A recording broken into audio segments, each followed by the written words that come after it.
welcome once again to the Open Mic, Writers in Their Own Words, where every show I talk to writers from across the literary spectrum about their work and how they do what they do.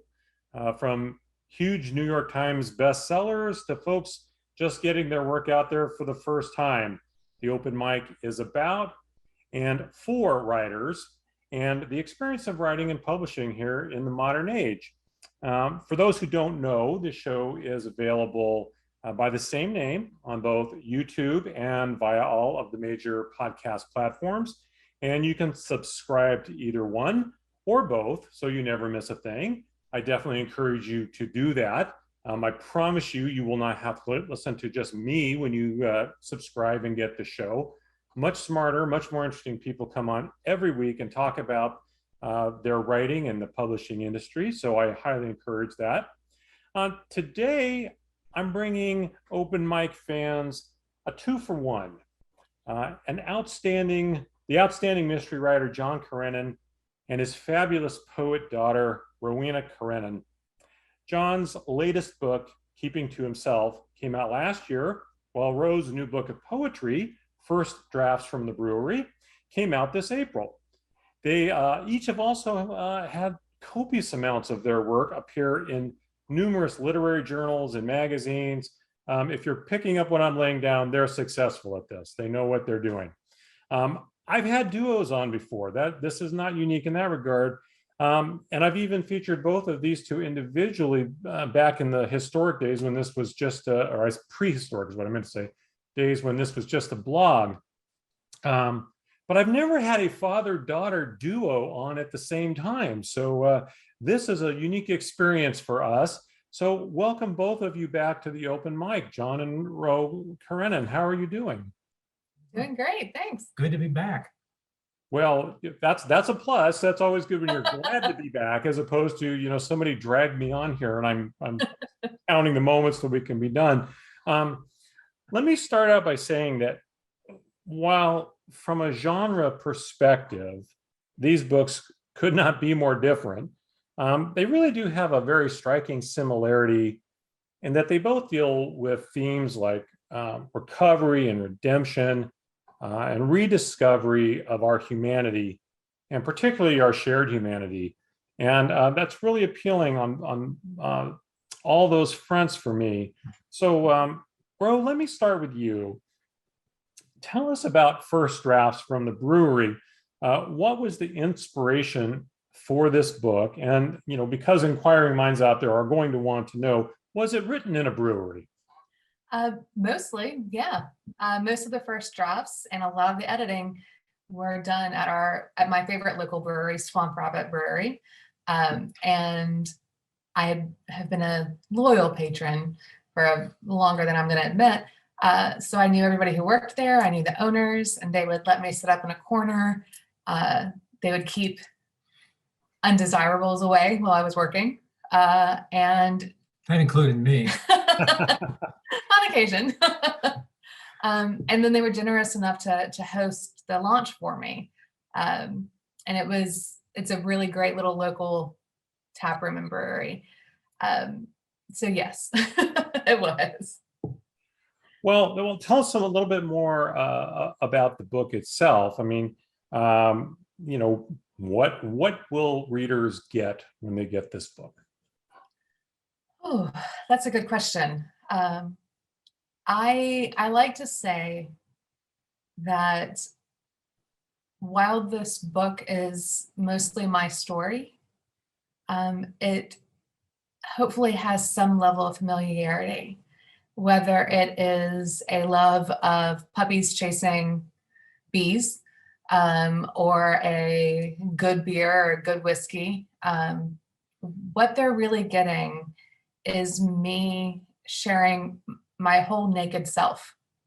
And some of that is joyful, and some of it is bloody, and some of it is hopeful, and some of it is sad. And I think that what you get when you pick it up is honesty, and maybe you'll get to see a bit of yourself in there. That sounds quite interesting. John, let me pose the same question to you, in that this is your fourth novel. tell us a little bit about Keeping to Himself and your protagonist. Is it Whit Combs or Coombs? Coombs. Okay, please tell us a little bit about the book and Mr. Coombs. Well, it's a short novel. It's about 140 pages, and a couple of people said their complaint wasn't long enough.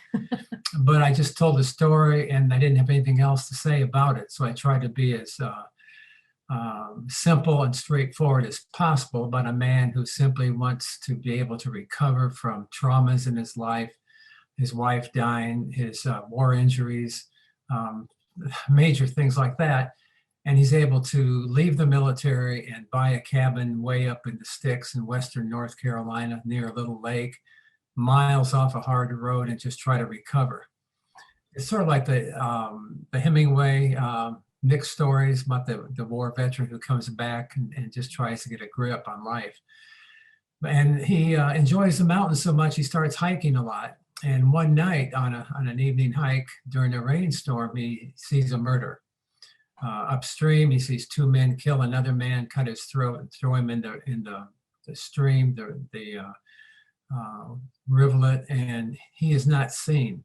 They don't see him because he stops. He can't do anything about it because it's like 70, 80 yards upstream, and he doesn't have any weapons, and these guys do. So he goes back home. He's shook up. He's pretty confident that the law will take care of it, and as time goes by, turns out the law hasn't any witnesses, any clues other than the man who had his throat slit.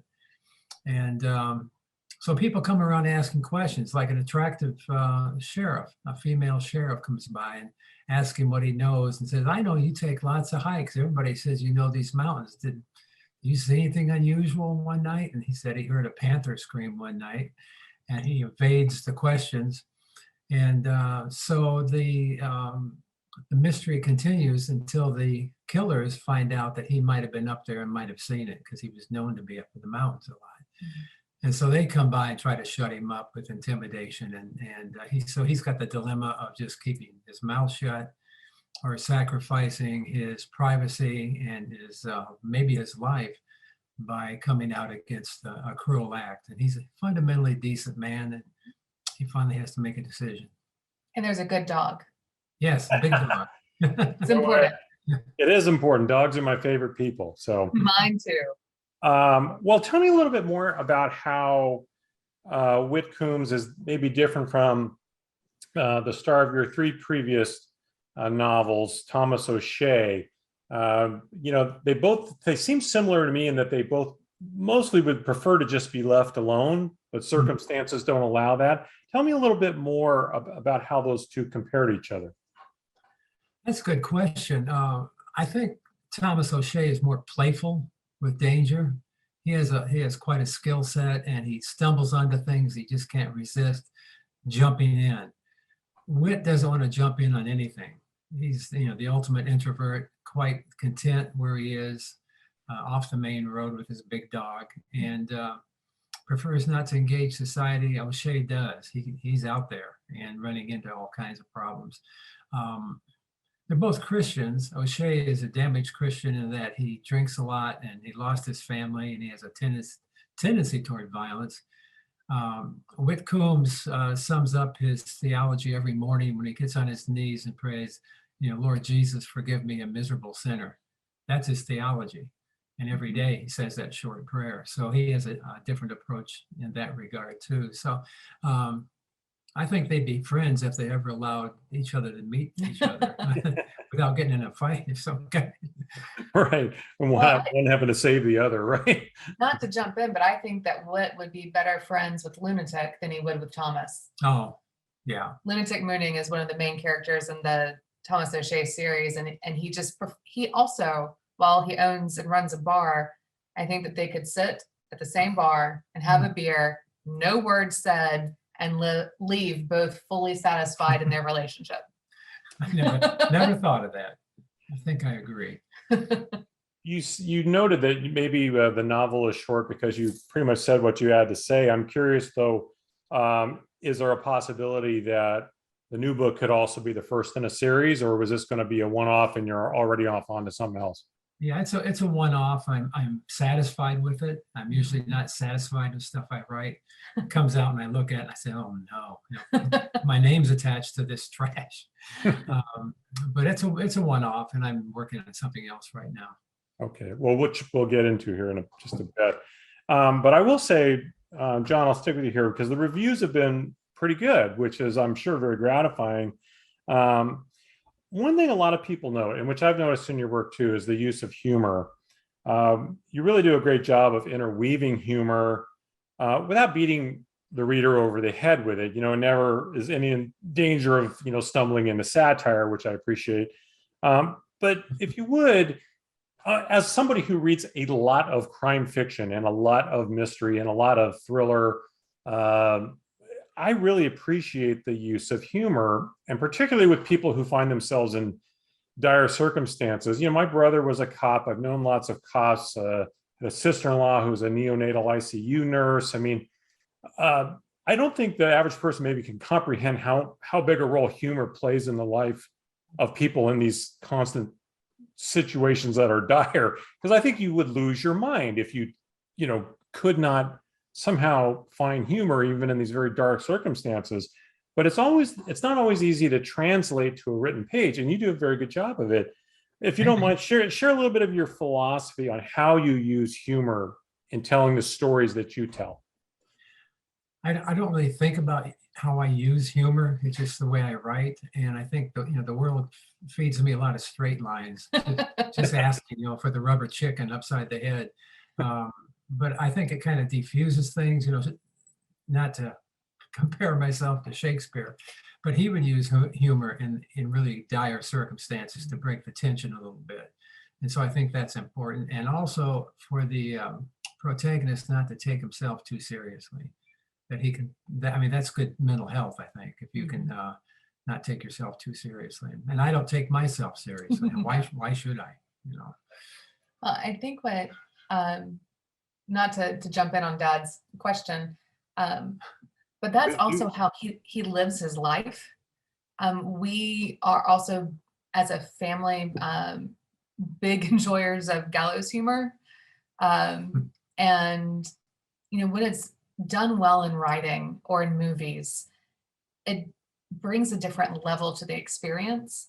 And I think that what I always think about is in the very first Jurassic Park movie, the first one, the original, however many, a million years ago, there's this great scene where the T-Rex is chasing them towards the beginning of the movie, and they cut to the rearview mirror that says objects in mirror are closer than they appear. Right, I remember. I think that's one of the best scenes ever in cinema, because it just, you're about to wet your pants out of fear, and then you're laughing. That's what Dad does. Like, you can be in the middle of the darkest day, and a protagonist will observe something, or make a snide remark to whomever is being unkind, because that's how Dad thinks. And I think a lot of people attempt that, and it's not natural, but it's entirely natural for Dad. I think it's one of his greatest strengths.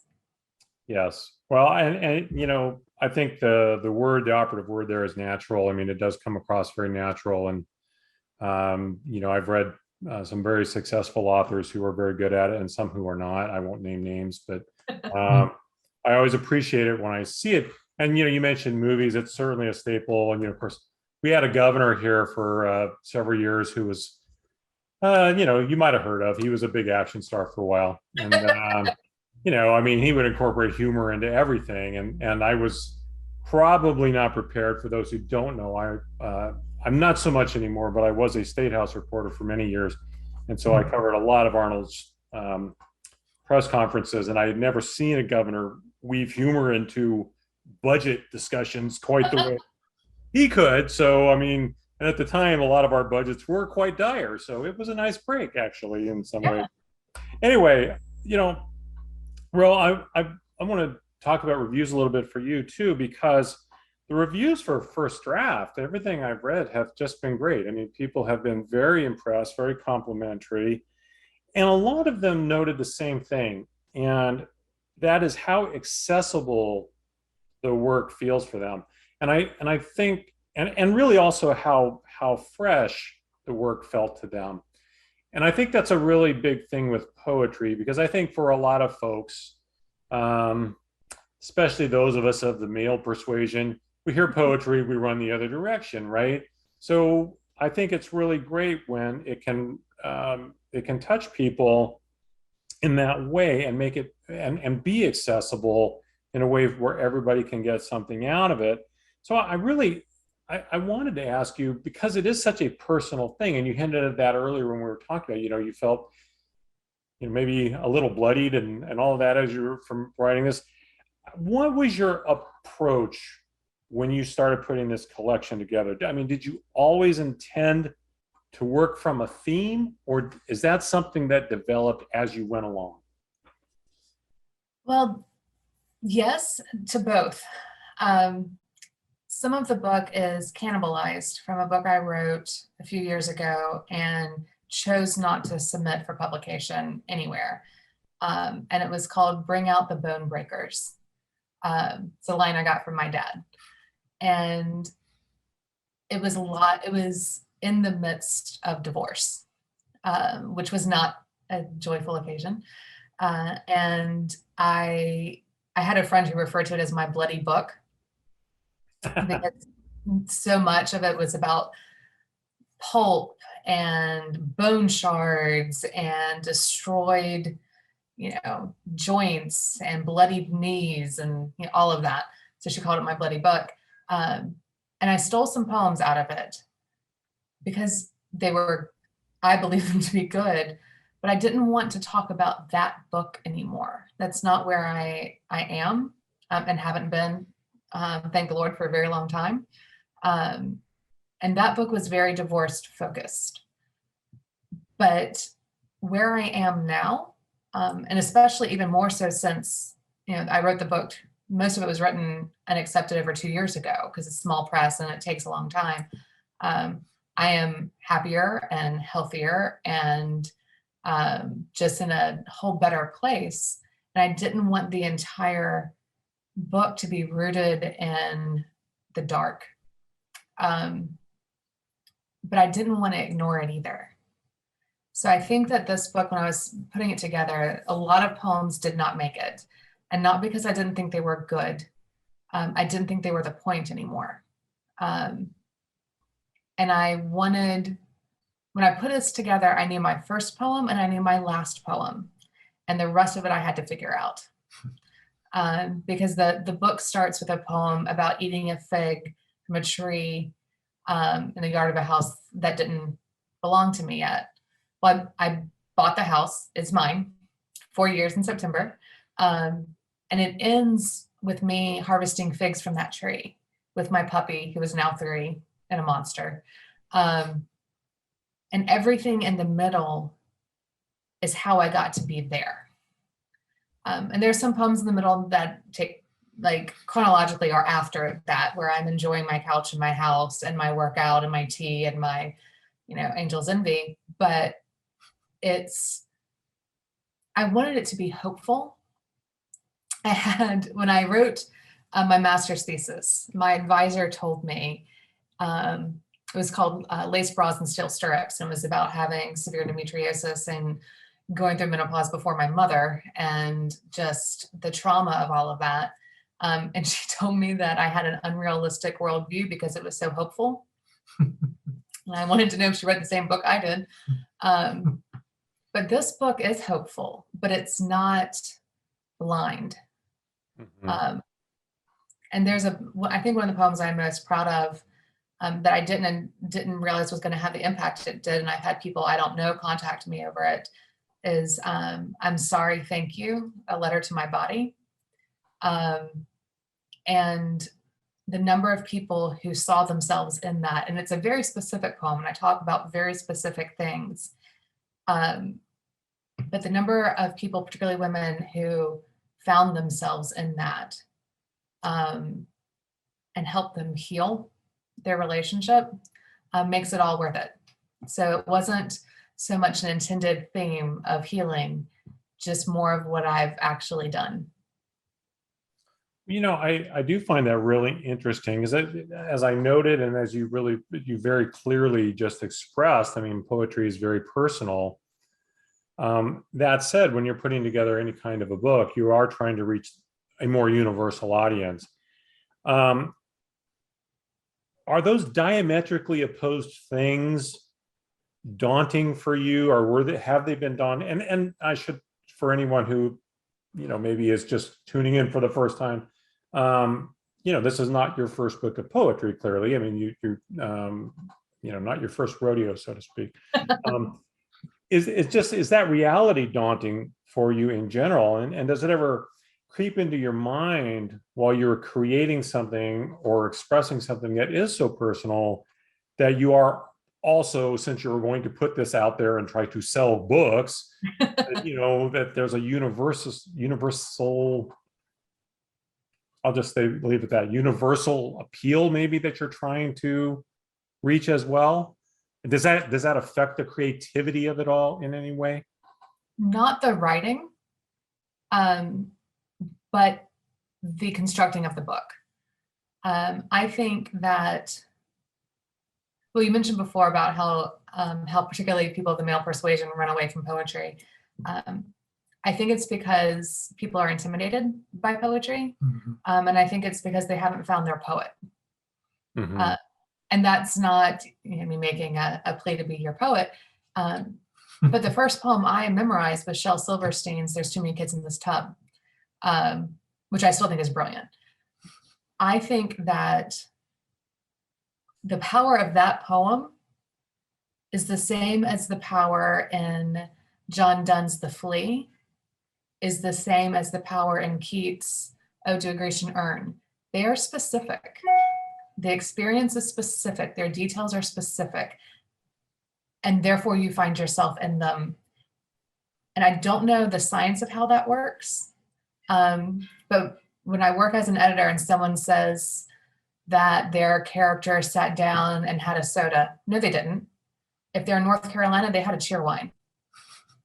If they're, in Iowa, they had a Pepsi. It's not the same. Right. And if you've never been to North Carolina and you've never had a cheerwine, but you hear the protagonist talk about how in the world did they put cherries in a bottle and have it not taste like syrup is beyond me. Then you have that experience and you remember what it's like when you have an ice cold Coke. Like the specifics don't matter, except for the specifics are everything. So when I write poetry, I always say that I usually have currently I have 4 fermenting in the back of my brain. And then I vomit them up and then I clean up the vomit. Great description. Editing. Yeah. But I am specific because I don't know how not to be. And that's how I think. I write very much in the way that I think.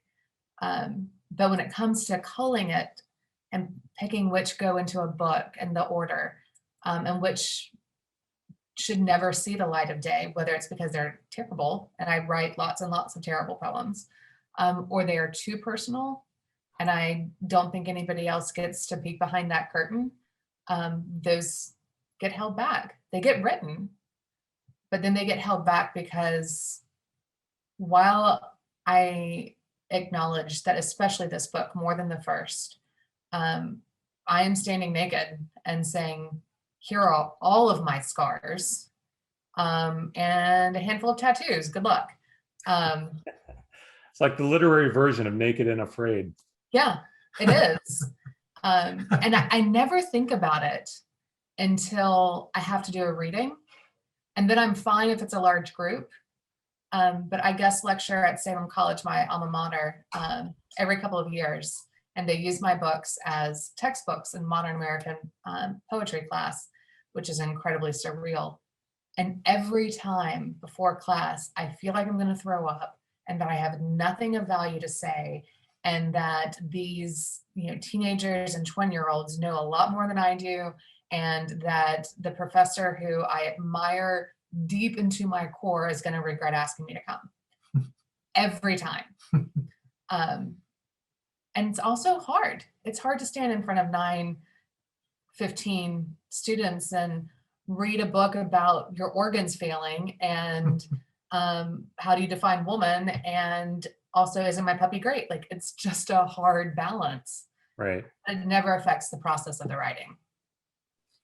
You know, John, let me ask you a similar question, because I think every writer who sits down and stares at a blank page, regardless of what they write, what genre they write, and has experienced that same thing of, you know, and it goes back to something you said right at the top, which is, you know, it's hard to look back on it and not think, oh God, this piece of trash, right?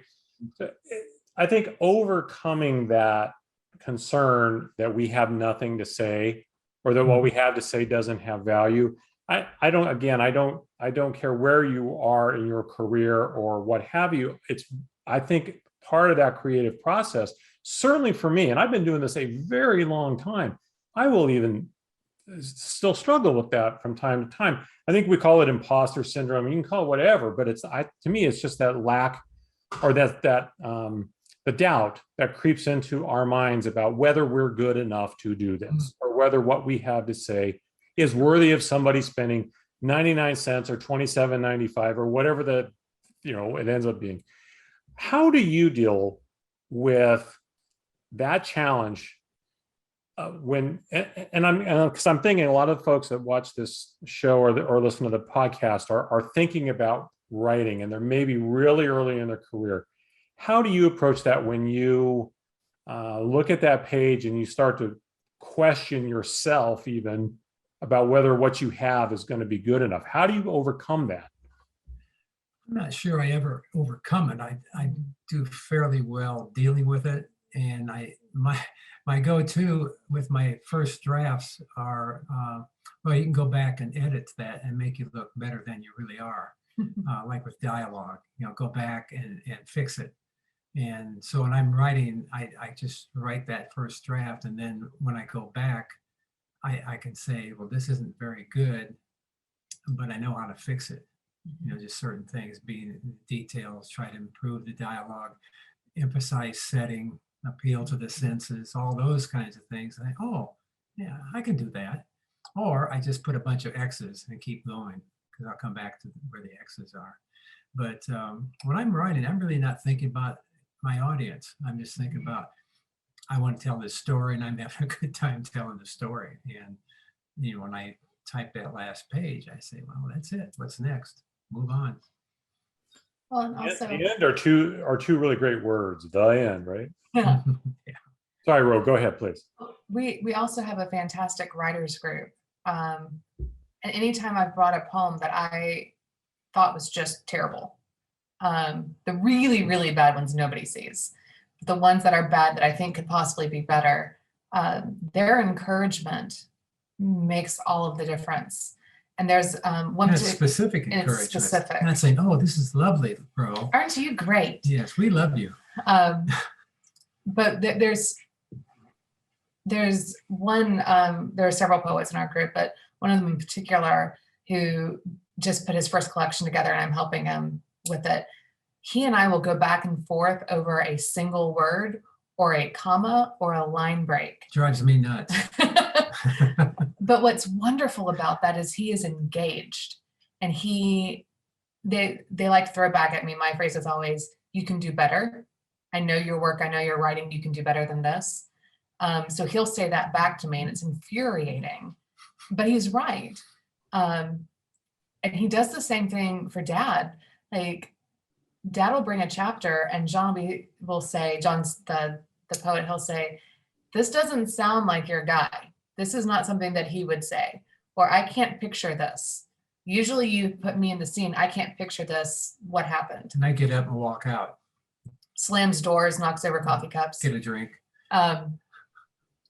So I think I have seen it improve my writing. I have seen it improve Dad's writing. I think having a critique group helps you remember that you're better than you think you are, but you're not done cooking. Like, you can be better yet. Mm-hmm. Let me follow up on that one really quickly, because I have a critique group that I run as well, and we recently had essentially to ease somebody out because they really weren't getting the purpose of being in the group. And it really emphasized to me the importance of having a critique group, but also the importance of having the right people in your critique group. And that could be any number of things, right? It's really very specific to that particular group and what you're looking for. But I really appreciate you bringing that up, and to some extent, because a lot of writers, I mean, let's face it, this is a very solitary thing. And no matter what, at the end of the day, it's your butt in your chair and your keyboard, right? So you still have to do all those things, but it takes a lot of help to get there in many circumstances. And like I said, the whole critique room thing is also could be so tenuous. So how do you approach having your critique group? I mean, how did you put your group together? Did you and as people maybe have to leave for various reasons, they move or whatever, how do you go about replacing somebody? Is it an audit? Do you say we have to have 6 people and that's it, or is it, you know, some other criteria? You know, because I think a lot of people will really be interested to know how you go about getting into a good critique group. I was born into it. Yeah, so Rowe couldn't help it. I wasn't recruited. I begged to join. It was about, I guess, about 12, 13 years ago. We were in a church, and I knew this one guy was a poet, published poet, and there's another guy, a former student of mine, who's a poet. And we thought, you know, there's something we could do here in the church is encourage writers. And so we just got the word out that we're going to meet Saturday mornings here at the church. And that didn't go as well as we had hoped, because we had a lot of people, well, several people show up that had no idea what they were there for, or just try to take over. And I was at a college, an English professor, and one person said, well, about my dialogue, well, our professor would never say that. And, you know, she didn't know that I was a professor. And just stuff like that. And sometimes people are self-promotion, and you see through that pretty quickly. But we eventually moved it here to our cottage after we bought this place and started meeting here. And that took the onus, you know, if you will, of a church, that people who didn't feel comfortable coming to a church would come to someone's home. And we've had people that have been in it from the very beginning. We've had some who've come a long time and left. COVID hit pretty hard. A lot of people didn't want to come and participate. But the word gets around. I see somebody and they're talking about writing, or I say, well, would you like to come to this group and just share it with them? And some do and some don't. But we usually have a core of about 6 or 8 writers. Some published, some not. Some that should be published. And there are some people that rotate in and rotate out, that kind of thing, if they're working on something. They want the feedback. So we also supply muscle building treats and adult beverages and little ambiance and a puppy, a wonder dog. So what's the key for you? You know, I mean, as a participant, what's the key for you to getting the most out of your writers group? What's most important to me is that you are comfortable being honest, because while I appreciate the accolades and the aren't you brilliant and you're the best poet that's ever lived and Emily Dickinson who, what I really need is this stanza didn't work for me. Can you talk to me about why you use this image, or why you use this word, or what do you think about this word instead? What's the feeling you're trying to evoke? I do better if you ask me questions, because sometimes I don't know why I used a word and I need to either justify it or change it. And so the best groups for me are a balance of this phrase was perfect. I never thought about describing something that way. That's exactly how that feels. With you really blew it in the 3rd stanza because you completely lost your audience and took me out of the poem. I need both of those, but I need them both with kindness. So I need it to not be schmaltzy in praise, and I need it to not be cruel in criticism. Right. I feel you on that one. Yeah, I was in the Iowa Writers Workshop, and there were some folks in that group, and it was a great experience. PBS just had a 55-minute special on that. I didn't realize I'd done something till I saw the special. That's a famous one, yeah. But there were some people in there, overall, it was a great experience, but there were some people in there that seemed to enjoy tearing people down to show how much smarter they were or more accomplished. And I just, I thought with our writers group, that's we won't allow it, for one thing. And if you get started that way, you can, there's the door. But I like people to be compassionate, but honest, like Rowe was saying. I like people to be specific and not try to promote themselves by putting someone else overly criticized. And it seemed to hold up over the years. Rowe, this question is directed right at you, because I love this quote about the book. I really do. And this is a quote: less a how-to guide to divorce and more a long and lingering porch chat complete with good beer or a strong whiskey. This collection embraces simplicity while staring down pain without flinching, but not to worry, there's plenty of cats, puppies, and cozy blankets. I have never heard a collection of poetry compared to strong whiskey, so that was a first. But the question is, A, did you write that? And then second, what is your beer or whiskey of choice for said porch chat? I guess I did write that. My publisher asked me to do a couple of sentences to give their team an idea of what to write for the back copy. So I wrote it, and they said, well, we're just going to do that. So, okay. It's my first time ever writing back copies, so I'm pleased that it worked. Whiskey, Angel's Envy. Okay, that's a good one. They were really amazing in like 2013. There were a couple of years where it got a little less grand, and now they're back again. Sometimes Blanton's if I'm feeling fancy. Beer, it depends on the time of year, because I like dark, strong beer. What was the one that it's a Belgium? Yeah, Grudendrak. That one. That's my current choice for, although right now it's 101 degrees, so I'm not going to sit on my porch, even though I have fans. Yes. Not doing it. I feel you on that one. I feel you on that one.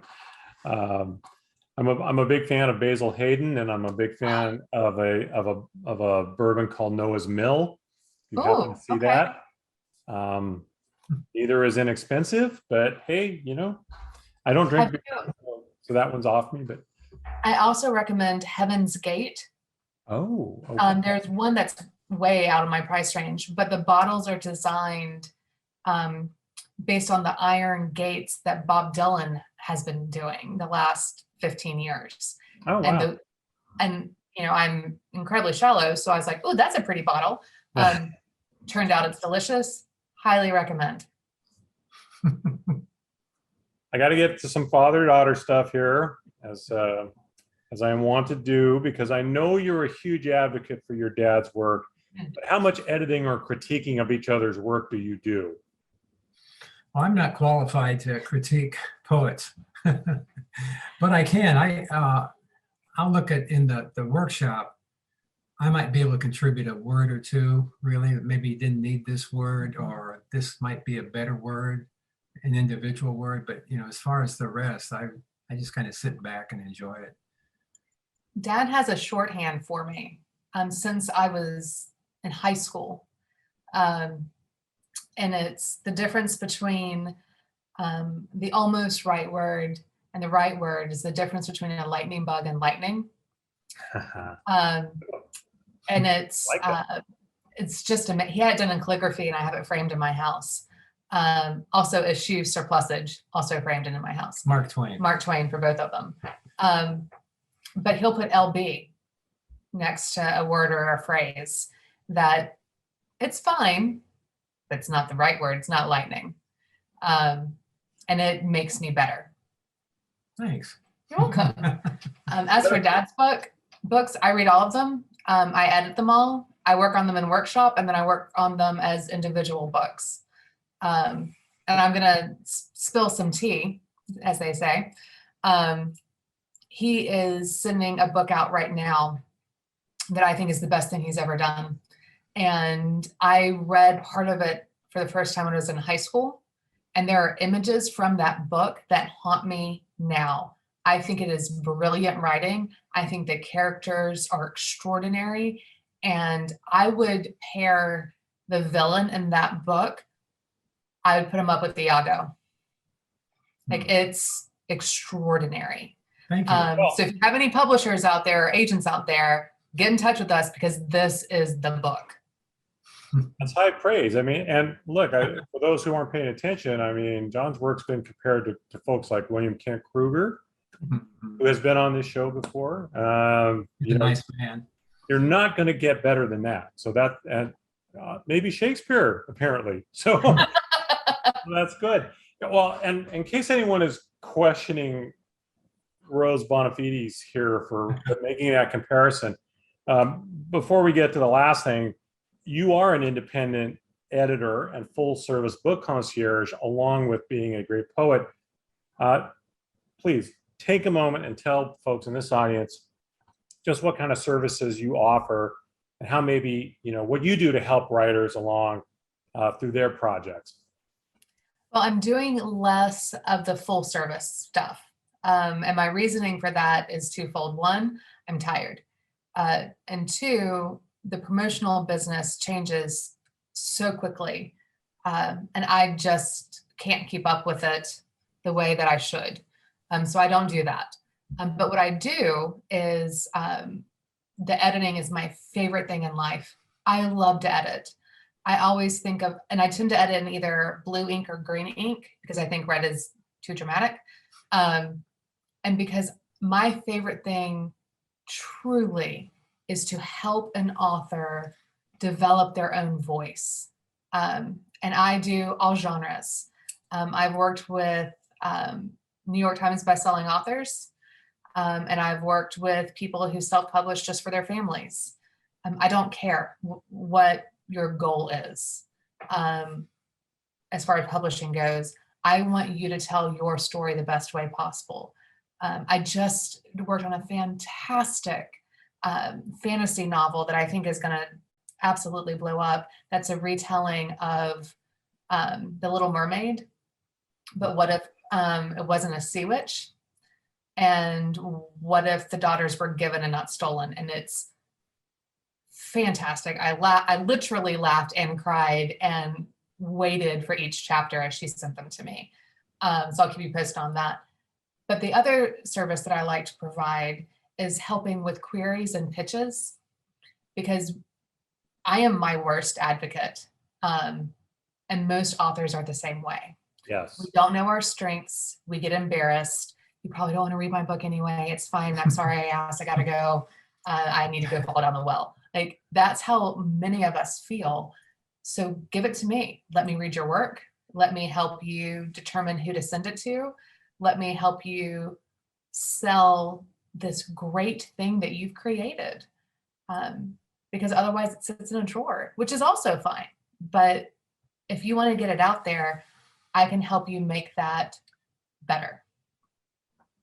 Well, for anyone who might hear this and be interested, look in the show notes. Also look in, of course, at the beginning, you saw all the social media connection stuff, but also look in the show notes. There'll be links to Rowe's website and how to reach her, and to, of course, John, you know, where you can find their books and everything. So just look in the show notes. You'll find everything. So I always like to end on what I hope is a fun question.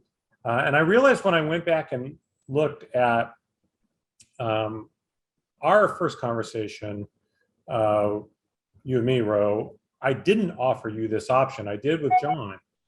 So he's familiar with this, but you aren't. But it hasn't changed. I still enjoy doing this. So I'm going to give a question to each of you with your own options here. So what I like to do is I like to end on a fun question where we have the presumption that I could put you together with any one of the following three people, and I'm going to ask you who you would choose and why to have a conversation, dinner, drinks, long walk, whatever. That's up to you, but I can put you together with them. And Rowe, I'll start with you, and the options. I'm going to give you the all poetry option edition, and I'll give you Sylvia Plath, Ah, Maya Angelou, Hmm. or Emily Dickinson. I can put you together with one of them. Who would you choose and why? Plath all day, every day.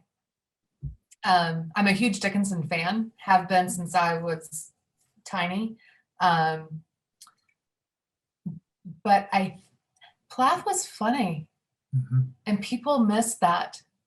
And she was a force, and she was an extraordinary feminist before that was okay.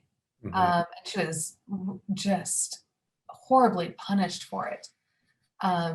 And I think that she had an incredibly gentle heart. And I would love to sit down. I would love to go horseback riding with Sylvia Plath. That's if I got to pick horseback riding and drinks after. There you go. I mean, as long as I'm being someone omnipotent here, I'll give you that. That'd be great. What a deal. Yes, yes. If only I had that real power. But That would be great. Thank you. John, I'm going to give you the. Well, you probably figure this out, but this is the all Iowa version. Ooh. Uh-oh. So your options, your three choices. One of the following three: the great Bob Feller, Cloris Leachman, or Buffalo Bill Cody. All native Iowans. I could put you together with one of them. Who would you pick and why? Rapid Robert, probably. Bob Feller. Just he was speaking of being a force. He was the teenager in the big leagues, striking people out with ease, and came from a farm in Iowa, and they discovered that he had something, and went on to be quite outstanding. We're glad to talk to him about the toughest hitters he faced, in addition to Ted Williams. Yeah, I know. Could you fathom? I mean, for the longest time he had, the quote unquote the record for throwing the fastest pitch, but the day they timed him with the rudimentary stuff that they had at the time, he was wearing essentially a suit. He had no warm-up time. He went out there and threw like 3 pitches at 98.5 miles an hour. When with no warm-up, no nothing. I mean, and it took like 30 years for Nolan Ryan to throw one faster than him. Hard to fathom in this day and age they would even let a prospect like that do that, because I'm sure they'd be thinking, well, there goes, $100 million investment out, blowing out this guy's elbow. But I remember one story about him. Batter was facing Feller, and he struck him out on a called third strike, and the player said, how do you know that was a strike? And the umpire said it sounded like one. Oh, that's great. So didn't even see it.